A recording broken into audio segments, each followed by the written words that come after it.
Hello and welcome to the Inside Stylist podcast, where we talk all about interiors, from interviews with interior stylists, writers and the up-and-coming interiors brands we all want to hear about and feature.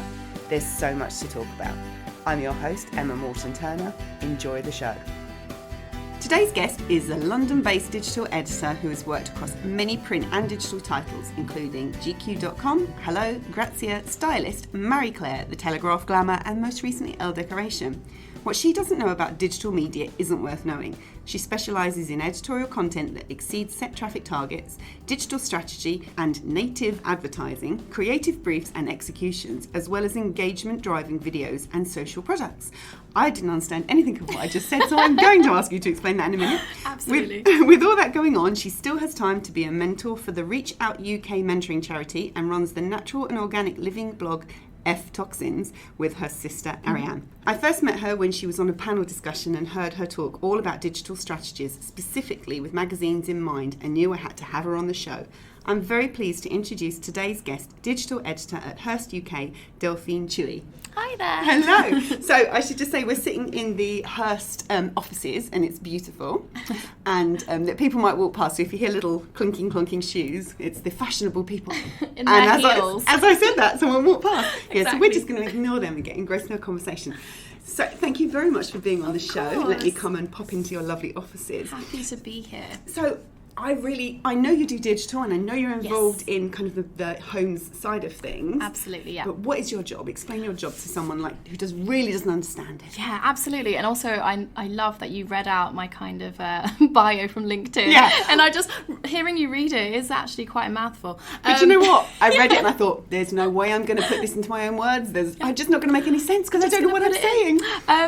So I think we're going to talk about how I kind of got to this position a bit later. But for now, it's just really, so what I do is I work on branded content. So I work with editorial teams and on all of our editorial brands, but I work with other companies like IKEA or B&Q who want to make content within some of our titles and want to reach our audiences and engage them.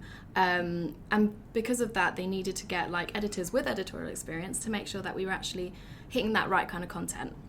So what native advertising is, and actually native advertising is probably quite an old term. I've never heard that before. Yeah, it just basically means when a company is paying for a sponsored piece. So it might be in a magazine, it could be it's like product placement basically. Could be in a TV show, whatever. But it's basically to advertise a product, but it's kind of seamlessly within another product, so a magazine or a show. So yeah, that's what native advertising means. It almost means that you're not quite sure you're being served it. And there are some ethical issues around native advertising, especially old school, which is why I've been very clear that when we produce branded content, it has to be very, very clearly labelled, because you never want to make someone feel like they're being missold content.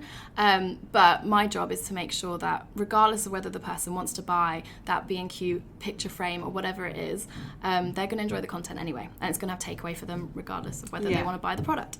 Sounds a bit like, right now as we're recording this early February, the whole Instagram world has gone crazy with the hashtag ad gifted and all of that. It sounds like that you have to be very clear and transparent about what you're doing so everybody knows. I think the ASA are being very responsible with that, because I think that especially with Instagram, where you have younger, demographic, like teenagers looking at these things and they're following these people thinking that what they say is gospel, but the fact is they might be just putting something up because they're being paid for it. They might not believe in it. It's something that I definitely find a very thin line, and for me personally, I do always try and only work on campaigns with brands that I do believe in myself, especially because outside of work I have this lifestyle brand with Toxins, which is all about being an ethical consumer and really caring about where your goods come from. So I'm quite lucky I've never had to work on a campaign that, for example, pushes meat or anything like that. I've been vegetarian for 13 years, or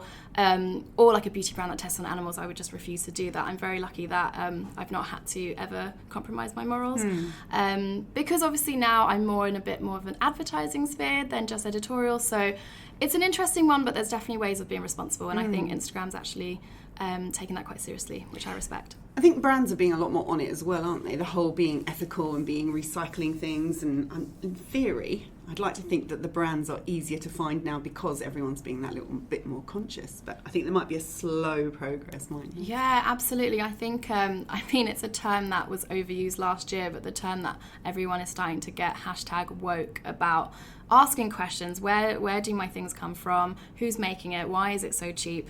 I think people are starting to really care, and it's something. And also this sustainability, whether it's a trend or a fad, the fact that really big companies now are like looking into it, I think it's a great movement, great progress as well. So I've got a previous guest I have to introduce you to. Yes, with please. your interiors head on. Yes. So you work on the digital side of print media, is that right? So which titles do you look after? Absolutely. Explain how it works. Yes, I will. So commercially, I look after Country Living, House Beautiful, and Elle Decoration. So they're my little babies here. Very much looking after like the home side, interior side. Country Living's really lovely as well because they've got a wildlife kind of side as well. And then editorially, I look after Elle Decoration online. So what that means is that anytime we get a brief in, which is from someone like DFS or Carpet-Right, it will come through to me, and I'll come up with a content plan and kind of figure out how we can best come up with content that kind of highlights their products but also works for our audience. So one that I did recently for Country Living, which was really lovely actually, is how to choose the perfect flooring for when you want a pet. And we did like interactive content, and we had a reactive scroll. So basically when you went down the story online, how you scrolled was kind of informing the content you were seeing. And it just was like very much just tip based, like you've got a cat, what floor should you have, or you've got hard flooring, or you want carpet, things to avoid, and just like really straight content that gives people information that's actually useful, which is what I want to do. Do you have a tech background or digital background? Because that sounds quite complicated to me. Yes, I did my very first job was at GQ Online. So I do know how to work a CMS, which is a content management system. I know how to use Photoshop and everything like that. You just kind of learn on the job, especially now. I think journalism, the world of journalism has become so small that you kind of need to build these other skills that you might not have had to before. Exactly. You know, back when I first started about 9 years ago, you know, we'd have a picture editor and you'd have all these kind of people who would help support you, but now you have to edit your own pictures and stuff. So you do learn it on the job. In terms of interactivity, we have a design studio who do that because that requires years of learnings and stuff. So that's another skill. But so just trying to utilise everyone's skills for the best. What did you study? Did you study? Yes, I went to UCL and I studied anthropology. I always knew I wanted to be a journalist and go into writing, but my parents were kind of adamant that I get an academic undergrad, and then it was my plan I was going to do lifestyle journalism at London College of Fashion, and I got in for a postgraduate course.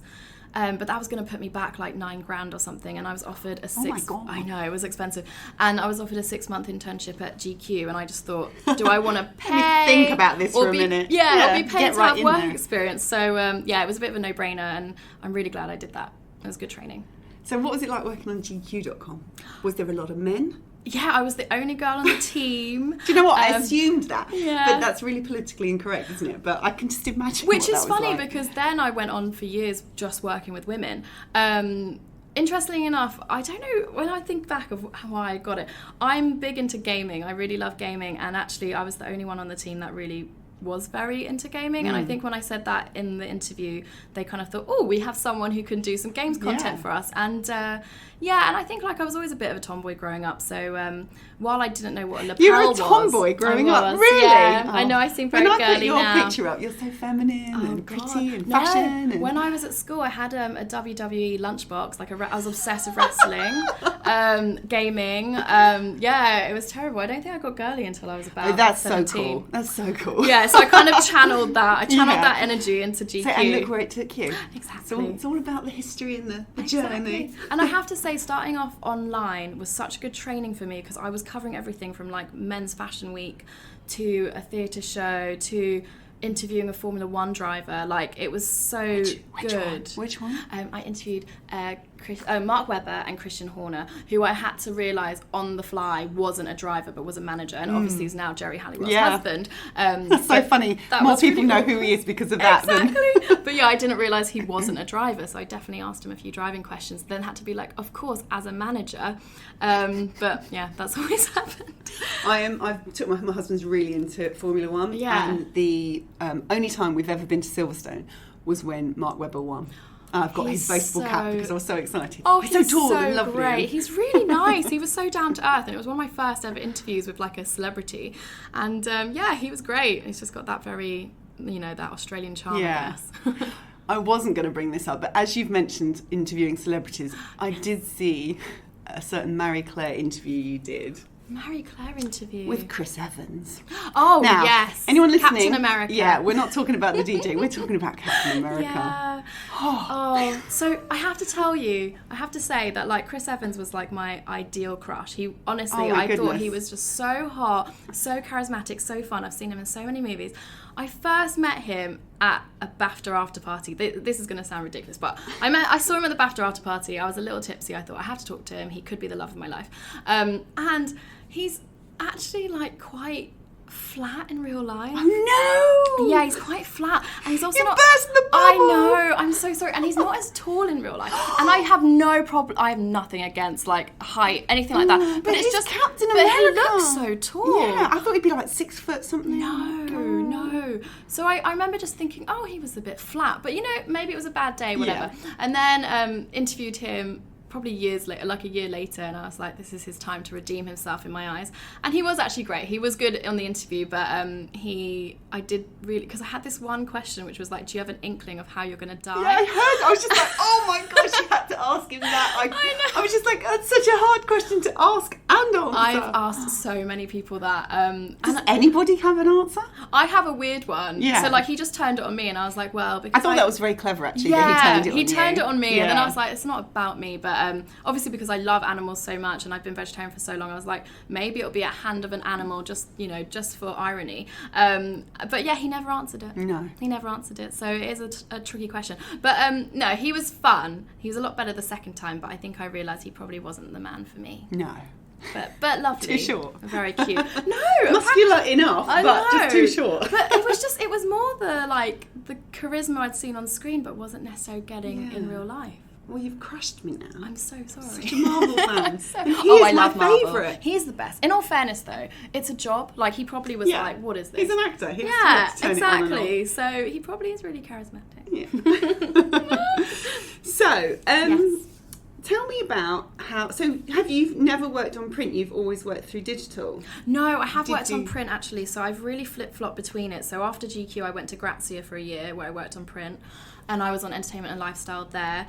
And then from there, I went to Condé Nast to a magazine called Easy Living, which was kind of like Glamour's older sister. Yeah, it was such a lovely magazine. And I remember at the time thinking, I love print. I mean, the thing is, when you think of magazines, you think of being a journalist. You just, you think of like the wall with all the pages and everything. Yeah. So I was really living my dream. And then they closed it after a year. So I was kind of, I was made redundant. I was 23 or 24 at the time. And it really made me realise, oh God, what's my next step? Am I going to stay in print? And my boss at the time, my editor, said to me, think about going back to digital and think about looking at commercial.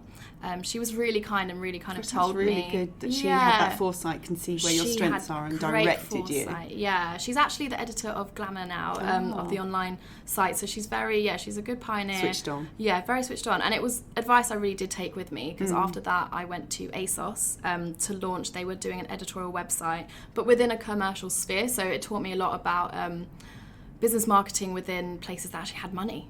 And being able to do shoots in-house, and because the whole time I'd kind of been in journalism before that, it was all like budgets were getting squeezed, as you all know, and everything was seeming a little dire. So then going somewhere that had money was interesting. And then after that, I've moved around quite a lot, because I was also at Stylist and Hello Fashion Monthly, which were both print as well.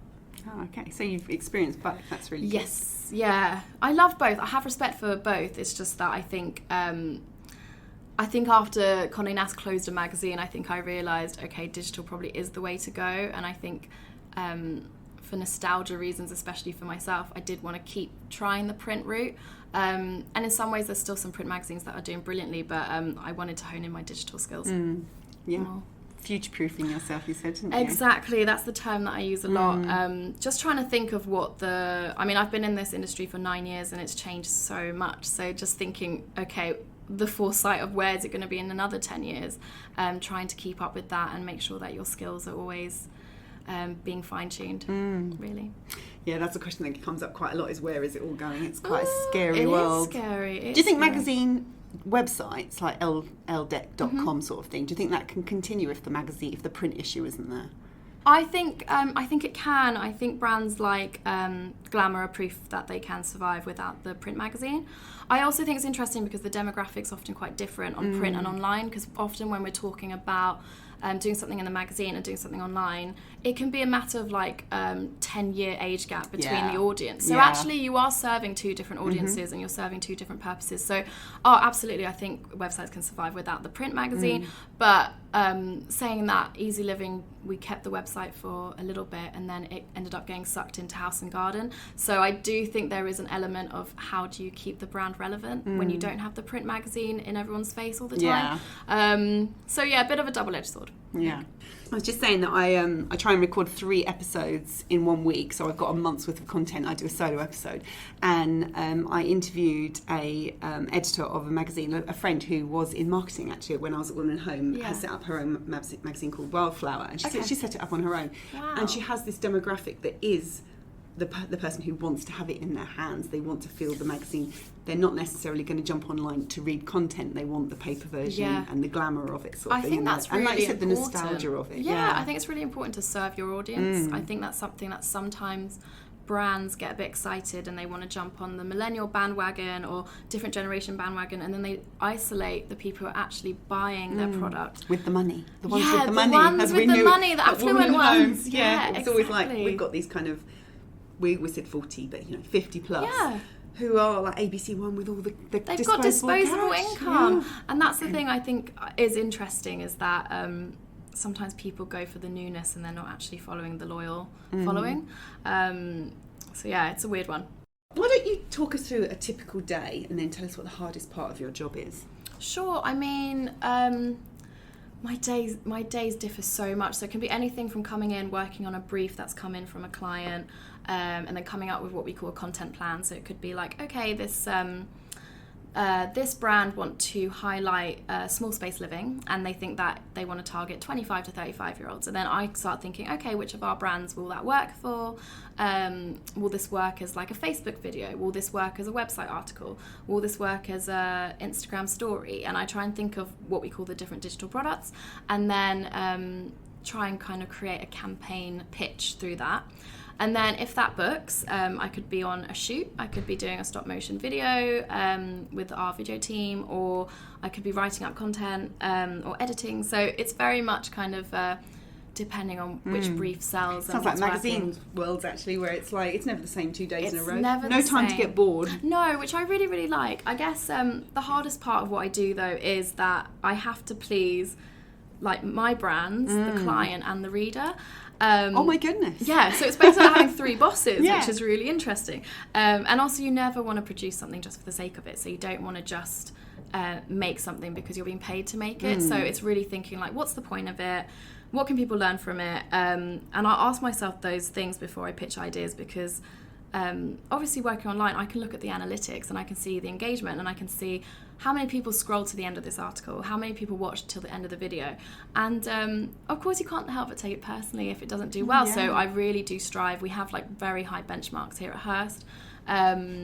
So yeah, we're always kind of thinking, okay, what's going to actually have the most takeaway for a reader and for someone watching or reading the article or watching the video. So yeah, it's just making sure, because people's time is so precious now, you don't want to waste it. And also people, I mean, I don't know the numbers, some of you'll know this much better than me, but people don't want to watch things that are too long. So like, that's why Insta stories are so brilliant, because they're like 15 seconds and you can kind of flick past if it's... Or even that 15 seconds, you'll be surprised how many people are just... thumbing through it, basically. Yeah, it's really interesting. I mean, obviously, we've both come from print backgrounds, and, I used to write 1,500-word long-form features, and then I went online, and it's like, okay, well, you have to literally grab them within the stand first. Like that, like, subheading has to be so interesting, and the headline needs to be engaging, funny, but tell them exactly what they're going to get. There's no place for conceptualism online. Yeah. I was told you need to have a certain amount of words in a blog post to have good SEO. So how do you get around that if people aren't necessarily going to read through to a 1,000 word post? Absolutely. I think it's really hard because Lots of pictures? because when you're blogging or like writing online, you do have to think, okay, what's gonna most CMSs have a thing called Yoast, which is how Google basically analyzes whether your content is worthy of being searchable or not. So I think generally the rule is about 500 words, although there is studies that say that after 400 words people do just tend to just click off. That's great. So we just do really short posts now. Exactly. Just do short posts. I'm going to just use you as my guideline. Exactly. Make sure that everything you want is like up high. Obviously, if you've got a CTA, it will be at the bottom, but hopefully call to action. So that'll be like the last line. So it might be something like head to Elle Decoration for more tips. Make sure that's kind of obvious that people know they're going to do that at the beginning. SEO is a minefield. I think, I don't know if you want to go into it now, but there's lots of... lightly, because I think people are very much more aware that they need to be having a presence outside of the work that they do on magazines, and I'm very much an advocate for people to being more prominent on Facebook. Well, not so much Facebook. Yeah, online, just in general. Just online, and LinkedIn. that you need a blog with your own mail list, that if you want to send it out to people, if you want to do something outside, but also if you're on Instagram, you're sharing that this is the work that you do, this is the magazine you've just been featured in, you've just done a shoot for this, and I think it's quite important. So I think SEO is quite important if anyone's doing blogs. Because it's very un-British, isn't it, to kind of really shout about all your achievements. I think we've all had to really kind of swallow our that kind of, I don't know what it is, just that humility of like, okay, I'm not going to shout about it, because now everyone is their own personal brand. Yes. Now your Instagram really tells a possible future employer who you are, what you're into. And you kind of have to be your own hype man, which is very interesting and unnatural to us in England. Making yourself searchable and actually seeing what comes up on Google when you search yourself is very interesting. Ooh. No, it is, because it's just that whole thing what you just said is like, oh, I don't want to Google myself, but actually that's what, future employers, everyone does it. It's a strange one. We live in a really weird Black Mirror kind of world. I had a whole conversation. My daughter's 15. She's about to do work experience. Oh, wow, yeah. Actually on a magazine. Oh, nice. And I said to her, just be aware that anything you put out online is there forever. And even if you take it down, people can snap pictures of what they've seen. And you have to remember that if you want to be like taken seriously as an adult, I know she's 15, but you do have to really run it home that people probably have not even got interviews because of something they put on Facebook 10 years ago and they're drunk in a bath full of beans or whatever, absolutely. So it's they just terrifying. have to be so much more aware. So so what happens when you Google yourself? What do you think comes up that people are surprised by? For me it's just like a lot of bylines. I know what comes up when you Google, because I did research. Oh, hello. I don't think anything bad comes up. Nothing bad. I'm trying to think, but just a lot of like random stuff. Like I remember when I was at ASOS back in 2013, they were really hot on us making Google Plus profiles, which actually never took off. No. But I think if you Google me, you can see my Google Plus profile, which is very random. But yeah, talking about like your daughter, I can't imagine being a teenager in this day and age, and I think it's good that you are really hammering this home to her, because it's a minefield. Yeah, it's a scary world for I think it's more the FOMO than anything else, and that you see two of your very good friends going out and you're not there, and you're out with your mum having a really good time, and you can't enjoy it and then anymore. You see someone else has gone out and you're gutted because you're 15 and you want to be one of the friends. So and that's it, everything's out there. No, exactly. And the thing is that like so I recently turned 30, and like now I feel like I'm really embracing JOMO is the opposite, which is the joy of missing out, because now I'm just like, I just want to go home and read and sit. It's the best thing ever. It's so good. And like and it's definitely very freeing. And even for me, I work in magazines, I can see how much all this content is curated, airbrushed, like etc. And I know that on a down day I can scroll down my Instagram feed and I still feel a bit like, oh, I'm been left behind or something. So I think it's a really important thing to just know it is a curation. You have to take a grip on yourself sometimes. Absolutely, But I think thinking about like algorithms and stuff that Instagram and Google have, they don't make it easy on you to actually create content. Do you understand the Instagram algorithm? Kind of. You might be the only person I've ever met. So I think I've got a theory on it. So Instagram favours, it's really weird, Instagram favours pictures that have engagement within the first kind of 5 minutes to an hour. So that means really if your friends are liking your pictures, you should ask them to like them and comment on them, and then you should comment back on them, because Instagram want to see that people are actually actively engaging with your content, especially because there's so many bots out there, so many people use hashtags. I mean, I still sometimes use hashtags. I don't find them that effective. So Instagram, I think it's all about engagement, so you do have to. There is a funny thing called Instagram pods, which a lot of bloggers do, where they basically have like a WhatsApp group with loads of other bloggers, and they encourage each other to engage with their posts as soon as they put them up. So Instagram really do want to see that your followers are real and that they care about you. In terms of Google, there's so many things you can kind of put into place to make sure that you are coming up and you are searchable. There's a thing called SERP, Search Engine Results Page. So that basically means optimizing where in the results page you're going to come, you're going to fall in. So what does that do? That kind of like Yoast. I think I've mentioned Yoast before. Yeah. Will kind of, you've got a checklist and you can see when it's not right. Does SERP do the same? It's like sort a traffic of thing? light system. Yeah. So SERP is, for example, if I were to Google interior stylist, you'll see that like the first page of results will be pages that have really good SEO, and then like towards the 20th page, those are people with less good SEO. So what it is, it's just like you're trying to come up with search keywords. So like in that case, it'd be interior stylist, that allow you people to search for you and find you. But if there's so much competition, like there would be for an interior stylist, you're going to have to try and make it more niche. So you could do interior stylist South London or something, which might help you. So it's really interesting. It's an interesting game. I've never heard of that before. That's very interesting. It is. So do you use one social media for work over others? Like is one more... Like Instagram's so big at the moment. Yeah, it really depends. It depends on the brand, it depends on the demographic. Right now we're really pushing Pinterest.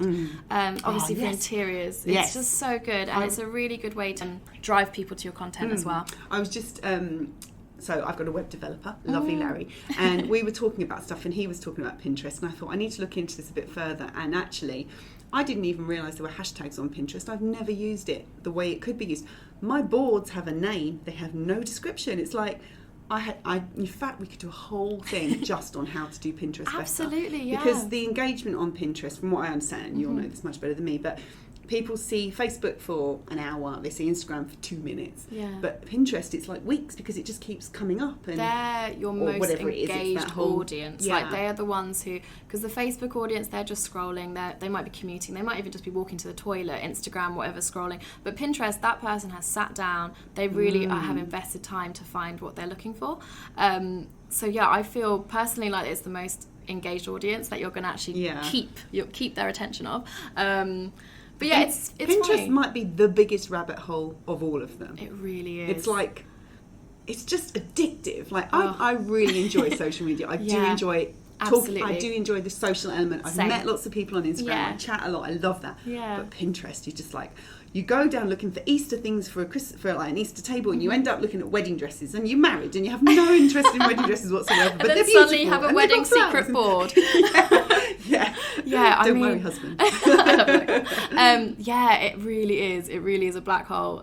But it's a fun one. It's so visually pretty. It is nice. Yeah, I like Pinterest a lot. So how can we help? So I kind of have a question of how to help magazines stay relevant, but should the question be how you're more relevant and using social to do that? I mean, the thing with magazines is they're the authority. You have to stay on top of trending mediums and social platforms. I think you need to show that you're an early adopter of things, because you don't ever want to look late to the party. So I think for magazine brands, it's really important to just stay really hot on it. On an individual level, I think you need to have a niche, and you need to allow people to know exactly what you've got going on for you. So, if you're an expert in styling small spaces, amazing. If you're really into Georgian properties, great. But just like, tell me what I can expect from like your social media, your Instagram, and that's what I'll buy into. So I think it's either like, if you're a brand, it's definitely just showing people you're ahead of the curve, so that people want to learn from you. So like adopting IGTV early, or all these things, even though sometimes these mediums don't work, sometimes they fail, but you have to show that you're going to try it. And then individually, it's just always having a niche, which I actually personally find really difficult because I like so many different things. Like, I think you you have you almost don't have a niche, you almost have a brand. I'm doing air quotes because you're very fashionable, you're very into what you're wearing, but you're very ethical, and then you have this wholesome, clean living, organic, you do. So you kind of have this healthy living, totally loving the earth, being good sort of branding rather than. That makes me feel really happy. That's a really nice way of putting it. I think, because the reason me and my sister started the blog is because we personally, we're not into yoga, we're not into Ayurveda or anything like that, but we're into organic stuff and we're into ethical shopping, we're into sustainability, and we wanted it to feel a bit more accessible for the girls who still want to go out and have wine and get a little tipsy and still sometimes might fail and buy fast fashion, and like we just wanted it to feel like, look, doing something's better than doing nothing, and also just like informing people and telling people, because I think when you educate people, then they can make conscious decisions, because there's stuff I've learned about some mainstream brands and stuff which I just found so crazy and so disgusting, but I didn't know them before. You know, I always assume that as a consumer that the people who are selling you stuff have your best interests at heart, but they don't, and they have profit at heart. So that makes me really happy to kind of hear that I am building a bit of a brand. But there was a point where people were like, you know, is your niche going to be fashion? Is it going to be interiors? Like, as in aesthetically on Instagram. And I was like, I can't be held back. I don't know. And I might. It's more you have the vibe, and then everything else comes with it. You have that kind of healthy, clean, organic. Totally, ethical living, and that involves fashion and food and absolutely beauty. So it's kind of a lifestyle thing, although I have to say it's been much easier, not that I've ever tried to grow my own personal Instagram, but it's been a lot easier to grow the Toxins Instagram, and I've seen it grow so quickly because I think it is niche. Because it is niche. Well, like for me, I'll be like, here's a picture of me with a dog, and then, you know, here's a picture of me eating some vegetarian food. So I think I was told recently that I shouldn't be. I did an event, and Sophie Robinson said that she was advised that you see your Instagram as your shop window, and that what people see is what they're buying into. So I shouldn't be putting pictures of my dog. And I was like, my dog gets more likes than me, though. And also, I love dog content. He's just going to stay on stories, and every now and again he might pop up. The shop window thing, that's such an interesting way it's of really thinking clever concept. Yeah, it really thinking, is this a shop window thing? Am I showing what I do? That's exactly it. It is funny though, but Instagram stories has really helped with that, because now it's like I don't have to think. I can be like, I can still share this. Yeah, and then it's gone. And then it's gone. Yeah, that's good. Do you think, are there any skills that you think people should be learning to help them stay like relevant and ahead? Because like the algorithm, what you've explained is probably the clearest most people have explained it. But, things like that, SEO, I think people probably know they need to look at. But is there anything you think people would benefit from being more educated in?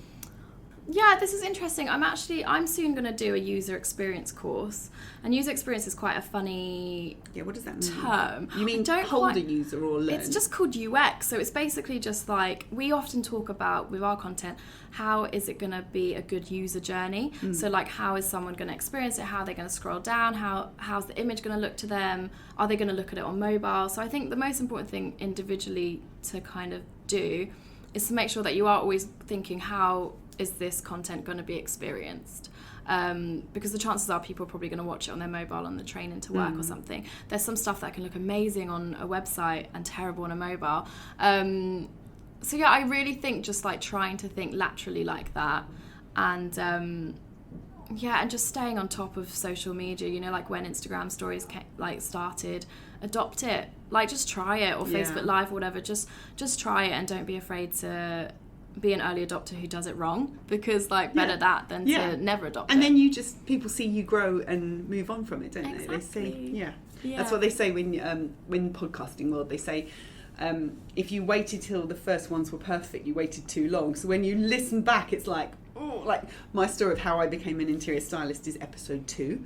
And it's awful. And I listen and I go, I practically read the whole thing. I was so nervous. And now I'm like, oh no, I'll be fine. I'm kind of, it's more the technical side. I know everything's going to work, but I'm not nervy anymore. And it's that sort of thing. Just do it. People don't care. You move on. They say that perfectionism is procrastination. I completely agree. Because there's so many things that I had planned to do, and then I was like, oh no, it's not going to be good enough. And then I never did it. And then like looking back, I'm like, I could have done that. Why didn't I start earlier? Yeah, like every successful person would have started out somewhere. Yeah. So. Exactly. Yeah. If you look back in 10 years and having started now, you would have You just kind of, there's a quote, I have completely messed that up. No, absolutely, no, but there's so many things like that. You look back now at 10 years ago, what you could have done or what you did, and now you're here sort of thing. Absolutely. And even like as an editor, like looking back 9 years ago when bloggers first started, like we looked down on them. We didn't think it was a real form of publishing. And then like here I am now, like talking to influencers to get them to be in my stories. So it's just like, you know what, there's just no room for embarrassment. Just you do you. Just do it. Brand yourself. Exactly. So last couple of questions. What are you working on at the moment? This Marie Kondo movement is huge. Everyone is talking about maximising small spaces, decluttering, tidying up. And do you know what? I loved it. When that series came up on Netflix, I thought it was going to be quite niche. I watched it all straight away. I thought it was so emotional, so great. Like I felt so inspired. And then like, you know, I'm hearing like 22-year-old men talking about the KonMari method.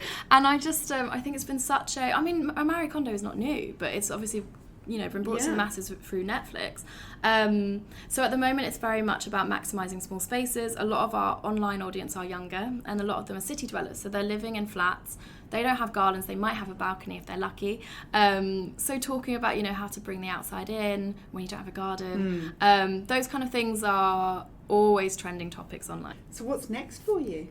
I think I want to keep pushing the kind of digital innovation, especially of interiors. I think there's such a good space to do things like 360 videos in interior spaces, to do interactivity. You can do really fun things on interactive, so you can basically have like an image of a room that you've made over before, and then you can get the user to like wipe across it and it'll become the new made over room. So I think for me it's really pushing the boundaries. I think fashion and beauty have really done that very well, and interiors sometimes gets left behind a little bit. So, and interiors, you know, these makeovers that you can do, small space, decluttering, all these things lend themselves really well to being really fun little snackable bits of content. So I'm trying to bring more fun to interiors, I think, and make it... We love that. Yeah, make it feel modern, because sometimes people think that you have to be either a certain age or a certain type of affluent person to be into interiors, but you don't. Like, there's so many ways you can engage, you know,